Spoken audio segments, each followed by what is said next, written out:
లోకము నన్ను ఆకర్షింపగా, అల్లరితనము నా చుట్టూ చేరగా, ఓటమి నా బ్రతుకును హేళన చేయగా, నీ కృపతో నన్ను బలపరచితివే.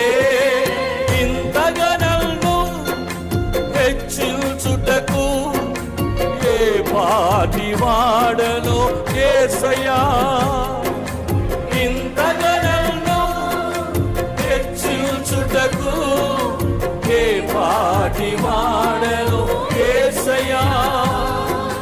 నీ కృపకు ఎల్లప్పుడు కృతజ్ఞుడను, నీ కృపకు ఎల్లప్పుడు కృతజ్ఞుడను. పాడదాం.